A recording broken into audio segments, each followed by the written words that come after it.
से हो बच्चों? आप लोग सब वेरी गुड इवनिंग्स बच्चों। आज के क्रिटिकल थिंकिंग क्लास में आपका पहला सवाल। जल्दी जल्दी हम लोग सोचेंगे ना। क्रिटिकल थिंकिंग है तो हमको सोचने का काम होता है। तो चलिए पढ़ेंगे पहला सवाल। Yes, a school wants to reduce water usage। क्या बोल रहे हैं कि एक स्कूल में वाटर का जो यूसेज है, यानी कि जो वाटर कैसे इस्तेमाल करने का उसका यूसेज जो है कम करना चाहते हैं। विच idea would save the most water. यानी कि ये ABCD में चार आइडियाज दिए गए हैं बेटा। इनमें से आपको कौन सा लगता है कि वो इस्तेमाल करने से, वो आइडिया लागू करने से आपको वाटर का जो यूसेज है वो रिड्यूस हो सकता है? तो पहला आपका ए ऑप्शन में, water the garden at noon. B, fixing leaking taps. C, wash the playground every day. और डी में क्या लिखा है? Keep the taps running while washing hands. चलिए, मैं आपको 1 मिनट टाइम देती हूँ। सोचिए, कोई प्रॉब्लम नहीं है, कोई जल्दी नहीं है, मगर सोचिएगा इसमें से कौन सा लगता है आपको। क्या हम ए या बी या सी में या डी, इसमें से कौन सा हम अगर लागू करेंगे तो हम वाटर को सेव कर पाएंगे, यानी वाटर यूसेज को सेव कर पाएंगे? आप आंसर्स चैट बॉक्स में भी बता सकते हो बेटा। मैं वेट कर ली हूँ आपका आंसर्स के लिए, मैं देख रही हूँ। चलिए चलिए, कम ऑन। सही कहा, B option, fixing leaking taps. Wow, that's nice, fixing leaking.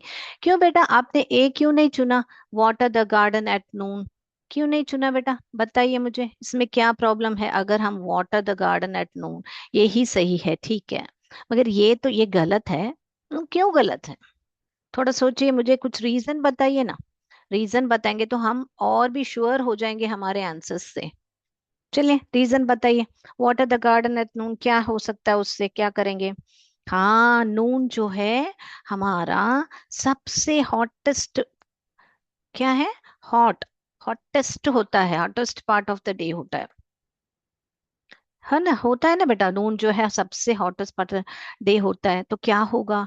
Evaporation होगा। यस, वेरी गुड, है होगा ना बेटा? So what will happen? Evaporation will happen ना। तो इसीलिए ये जो ऑप्शन है A, water the garden at noon, सही नहीं है। उससे हम वाटर और भी ज्यादा ही उपयोग होगा, क्योंकि रूट्स ऑब्जर्व करने से पहले ही पानी जल्दी से एवापोरेट होने का संभवता है। राइट। तो ये वाला अगर हम हर एक टैप को जो लीक हो रहा है उसको हम अरेस्ट करें, वो घर में हो स्कूल में हो, ये जरूर करनी चाहिए बेटा। बहुत छोटी सी बात लगती है, चिल्ला लो नलका ही तो बह रहा है, पानी तो बह रहा है करके, नहीं बेटा, ये बहुत ही इंपॉर्टेंट लाइफ स्किल भी बोल सकते हैं। पानी को हमेशा सेव करना चाहिए। ओके, चलिए ये ऑप्शन पे आते हैं। Wash the playground every day. Playground कितना बड़ा एरिया रहता है, उसको अगर रोज हम धोएंगे तो उल्टा पानी का ना और ज्यादा सेवन होगा, नष्ट होगा ना पानी का। राइट, तो ये भी नहीं हो सकता है, तो इसको भी हम नहीं यूज कर सकते हैं। करेक्ट, तो इसको भी हम नहीं यूज कर सकते।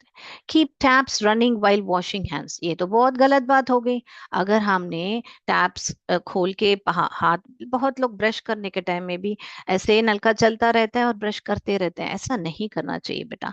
तो ये भी बहुत गलत बात हो गई। तो इस सब से ए या बी या सी से पानी का हम रिड्यूस यानी यूसेज जो है रिड्यूस नहीं कर सकते हैं। सो तो बी ऑप्शन ही सही है। ओके, राइट, हो गया ना? चले अगले सवाल पर बेटा। Yes, can we go to the next one? Yes we can go. Right, so I click on to the B option. चलिए, अभी हम जाएंगे हमारा दूसरे सवाल पर। A disease suddenly kills most of the grass in a field। यानी कि कोई बीमारी है जो ग्रास यानी घास जो होता है उसको, पूरे घास को क्या कर दिया, सूख गए। ओके, मुरझा जाते हैं पूरा grass. What is most likely to happen next? यानी कि जो घास है वो सूखने के बाद, यानी कि वो मर जाने के बाद, यानी कि यानी मुरझा जाने के बाद क्या होगा अगला? what happens? तो ऑप्शन ए में रैबिट्स इंक्रीज। अभी घास का और रैबिट का क्या संबंध है आपको पता होना चाहिए, आपने पढ़ा होगा साइंस में। ये कौन सी टॉपिक के बारे में मैं बात कर रही हूँ? चलिए चलिए सोचिए। Rabbits decreases followed bye Wolves. अभी रैबिट्स के साथ फॉक्सेस को भी लाए हैं। Rabbits decreases followed by foxes. Foxes increases, nothing changes. तो इनमें से कौन सा होगा बेटा? चलिए, मैंने आपको 1 मिनट टाइम देंगे हम, या कितना समय चाहिए? फटाफट आप बोल सकते हो, क्योंकि आप साइंस में इसके बारे में पढ़ चुके हो। किसके बारे में बात करें बेटा? चैट बॉक्स में आंसर्स दीजिए, चलो मैं देखूं। यस बेटा, सही बात है, हम फूड चेन के बारे में बात कर रहे हैं। वेरी गुड वेरी गुड, मेरे बच्चे समझ गए। हम किसके बारे में बात कर रहे हैं? फूड चेन के बारे में बात कर रहे हैं। तो अभी आंसर्स तो आपको पता होना चाहिए, कौन सा आंसर है इसमें से, बताइए बताइए बताइए। फूड चेन के बारे में बात करें तो कौन सा आंसर है इसमें से? ए या बी या सी या डी? बिल्कुल सही, B option is the right answer. यानी रैबिट्स जो हैं वो डिक्रीज हो जाएंगे, फॉलोड बाय फॉक्सेस। क्यों बेटा फॉलोड बाय फॉक्सेस? क्योंकि घास को कौन खा रहा है? ये हर्बीवोरस है रैबिट, वो घास को खाएगा, बराबर। अगर घास ही नहीं रह गई तो यहाँ रैबिट्स को स्टार्व करना पड़ेगा, यानी भूखे मरना पड़ेगा। भूखे मरना पड़ेगा बोलते हैं ना, या भूखे रहेंगे, फिर या तो माइग्रेट हो गए, एक जगह से दूसरी जगह जा सकते हैं, मगर वहां पर भी अगर घास नहीं है तो फिर रैबिट्स क्या हो जाएंगे? स्टार्वेशन की वजह से मर सकते हैं। अगर रैबिट्स ही नहीं है तो रैबिट के ऊपर ये जो हर्बीवोरस जो एनिमल्स हैं उनके ऊपर डिपेंडेंट है ये प्रेडेटर्स, यानी उनका प्रे है ना बेटा। तो ये जो फॉक्स, अगर रैबिट्स ही नहीं रहेंगे तो क्या होगा? फॉक्सेस भी नहीं रहेंगे, है ना। तो इसीलिए ये ऑप्शन जो है, rabbits decreases followed by foxes, ये ही सही है। करेक्ट? या यहाँ पर रैबिट इंक्रीज पक्का नहीं होंगे, क्योंकि घास ही नहीं रहेगा, तो रैबिट तो नहीं इंक्रीज होंगे, तो ये गलत है। और फॉक्सेस इंक्रीज होगा, ये भी गलत है। क्यों? रैबिट भी डिक्रीज हो जाएंगे तो फॉक्सेस कहाँ इंक्रीज हो जाएंगे? Nothing changes. ये तो हो ही नहीं सकता कि अगर एक दूसरे पे डिपेंडेंट है, फूड चेन में हम पढ़ा है ना बेटा कि एक दूसरे पर निर्भर होते हैं। तो अगर एक का चेंज हुआ तो दूसरे पर उसका प्रभाव पड़ेगा ना बेटा। तो इसीलिए nothing changes, it can not be the answer at all. So the right answer is B, rabbit decreases followed by foxes. Perfect. Yes, तो कोई भी आंसर बोलने के बाद हमको वजह पक्का बोलना चाहिए बेटा। अगर वजह नहीं बोलेंगे तो हमको समझ, बाद में हम भूल जाएंगे उस लॉजिक को, है ना बेटा। तो let's go for rabbit decreases followed by foxes. अगला देखेंगे बेटा, हमारा अगला सवाल यहाँ पर, if apple is equal to 50, boxes is equal to 30, what is book? Book, option A 30, option B 50, option C 40, option D 60। क्या हो सकता है?